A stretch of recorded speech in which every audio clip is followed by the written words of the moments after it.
Ode to Nightingale by Keats. My heart aches and drowsy numbness pains my sense, as of hemlock I had drunk, or empty some dull opiate to the drains. 1 minute passed, and earthwards I sunk. 'Tis not through envy of thy happy lot, but being too happy in thine happiness, that thou, light-winged dryad of the trees, in some melodious plot, or beechen green in shadows numberless, singest to summer in full-throated ease. O for drought of vintage, that hath been cooled long age in deep dull birth, tasting flora and the country green, dance and provençal song and sunburned mirth. O for a beaker full of the warm south, full of the truth, the blushful hippocrene, with beaded bubbles winking at the brim, and bubble-stained mouth, that I might drink and leave the world unseen, and with thee fade away into the forest dim. Fade far away, dissolve, and quite forget what thou among the leaves hast never known, the weariness, the fever, and the fret, here where men sit and hear each other groan, where palsy shakes a few sad last grey hairs, where youth grows pale, and spectre thin, and dies, where but to think is to be full of sorrow, and leaden-eyed despairs, where beauty cannot keep lustrous eyes, or new love pineth them beyond tomorrow. Away, away, for I will fly to thee, not charioted by Bacchus and his bards, but on the viewless wings of poesy, though the dull brain perplexes and retards. Already with thee, tender as the night, and happy the queen moon is on a throne, clustered around by all the starry fades.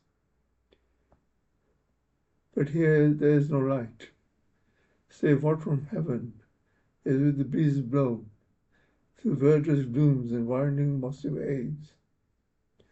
I cannot see what flowers are at my feet, nor what soft incense hangs upon the boughs, but in balm darkness, gassy sweet, wherewith the seasonal month endows the grass, the thicket, and the fruit tree wild, white hawthorn and pastoral eglantine, fast-fading violets, covered up in leaves, and mid-May's eldest child, the coming musk rose, full of dewy wine, the murmurous haunt of flies on summer eves. Darkling, I listen, and for many a time I've been half in love with eastward length, called him soft names in many muse rhyme, to take into the air my quiet breath. Now more than ever seems it rich to die, to seize upon midnight with no pain, while thou art pouring forth thy soul abroad in such ecstasy. Still wouldst thou sing, and I have ears in vain, to thy high requiem become a sword. Thou wast not born for death, immortal bird. No hungry generations have tread thee down. The voice I hear this passing night was heard in ancient days by emperor and clown. Perhaps the self-same song that trod the path through the sad heart of Ruth, when sick for home, she stood in tears among the alien corn. The same that ofttimes hath charmed magic casements, opening on the foam of perilous seas and fairy lands forlorn. Forlorn, the very word is like a bell to toll me back from thee to my soul's self.